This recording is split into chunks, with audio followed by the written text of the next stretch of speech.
So today's video is going to be on the essence of a wife. Who is a wife? What does she do? What was God's intention for creating you for your husband? And what is your essence supposed to be as a wife? When we come, especially in Christ, or when we come into sort of the gathering of believers, there's this thing that everyone says, oh, you're supposed to be his helper. A wife is a man's helper. She's his helpmeet and all of that. And, there's this almost negative connotation sort of where we start thinking, you're supposed to be the help. Right? You think that, okay, so God created the man and God gave the man work, and the man was naming animals, he was cultivating the land, was doing all those things. And then the woman comes and she's his helper. But when we think of helper, we think of it like, you have domestic help. It's almost as if there's this lower hierarchy that women have been placed. And so we have this almost like unconsciously, we have this association that's drawn between, a woman being a helper and, hired help. When you actually go and study the Bible, or you do a little bit of research and you look into the Hebrew word that was used when God tried to describe, or when God was describing Eve, it says that Eve was Adam's Ezer. I don't know if I'm pronouncing it right, but I'll write that on the screen. So it says Eve was Adam's Ezer Kenedo. And basically Ezer means helpmeet. So this is where we get the word helpmeet. But the funny thing is the word Ezer actually appears numerous times in the Old Testament. And in fact, God was even referred to as Ezer in the Bible. And so what Ezer actually means is not that lowly helper that we kind of think about. What Ezer actually means is a helper with the ability to rescue. It's actually a helper with the ability to save, right? That's what Ezer is. In fact, if we look in the Bible, and I'm going to read this out because it just blew my mind when I saw this. It actually talks about how Israel will run to some countries for assistance, and those countries, they describe them as Ezer. So those countries were countries that were helpers to Israel. So they assisted Israel in their battle. However, it's not that lowly help. It was the help with the ability to save, help with the ability to rescue. And so I think as women, we have to come to this understanding and understanding our place of power in the lives of our husbands. Yes, Ezer means helpmeet. So yes, you are there to help your husband accomplish, but you're also there to help rescue him. You're also there to help. You've been given that ability to help save him. You've been given that ability to help rescue him. So it's not that help from a lowly place of, oh, you're the help in the house, you're only there for domestic duties, you're only there to make sure there's... No, you're there with Ezer. You're there as Ezer. You're his Ezer, which is you have the ability to, yes, serve, yes, help, but you also have the ability to rescue. How many times have we seen women, even in the Bible, where they rescued their husbands, where their husbands were about to make terrible decisions and where the wives had to step in and they had to rescue their husbands? That's what a helpmeet means.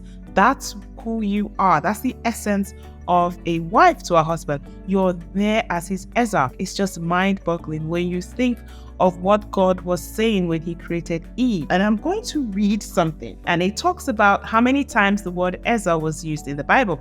It says it appears 21 times in the Old Testament, twice in Genesis for woman. When it describes, Eve, it talks about the word Ezer. 3 times for nations to whom Israel appealed to for military aid. So the word Ezer is used to describe countries that Israel appealed to for military aid because those countries had the power to save and rescue Israel at a time of need. But that's not even the good part. Listen to this. The word Ezer was used to describe God 16 times in the Bible. So the word helper could actually mean a strong helper.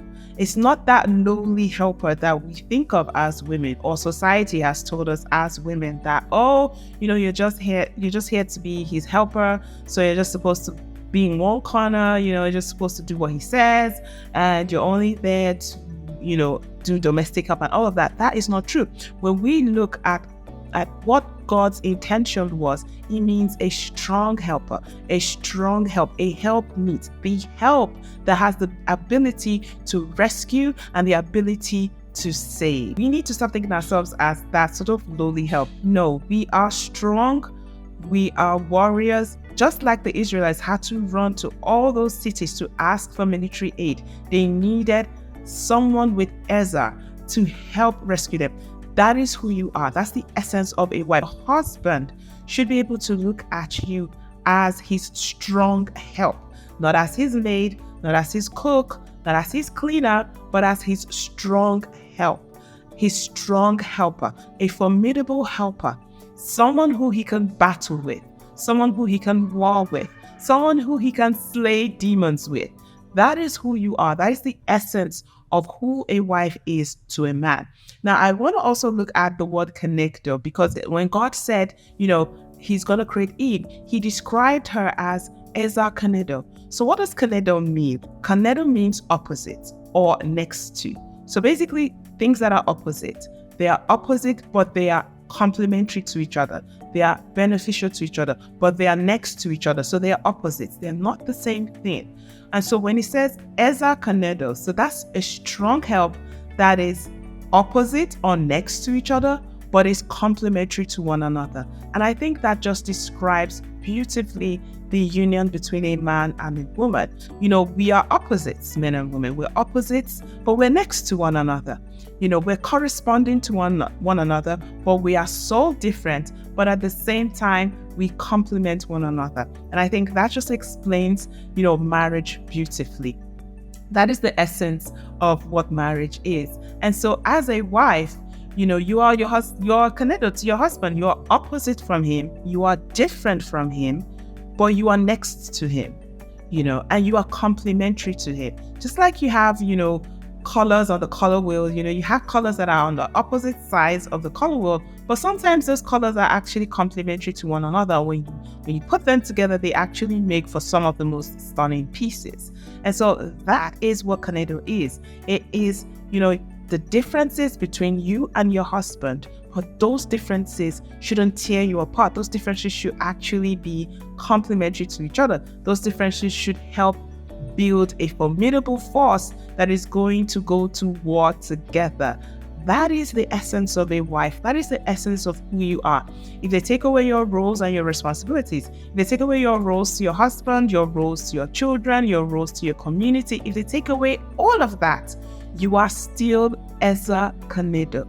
You are a strong help that is opposite to your husband, but is next to your husband, who is complementary to your husband. And I think that is just beautiful, because at the end of the day, every marriage has different roles and responsibilities. There are some marriages that the women don't even cook.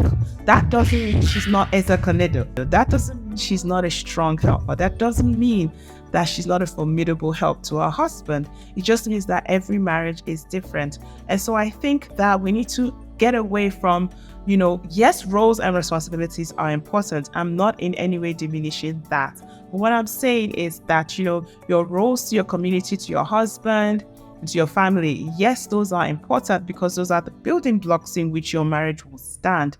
But even if you take away those roles, even if you take away those responsibilities, the essence of who you are as a wife is that you are Eza Kanedo. You are there as your husband's formidable, strong help. That is who you are, and no one can take that from you. So that's my video for the day. I hope this video has been a blessing, and if it has, do let me know by leaving me a comment down in the comment section. Also, guys, if there's any video you would like me to do, let me know and I'll try to get that video out for you. So thank you so much for watching, and I'll see you in my next video. Bye.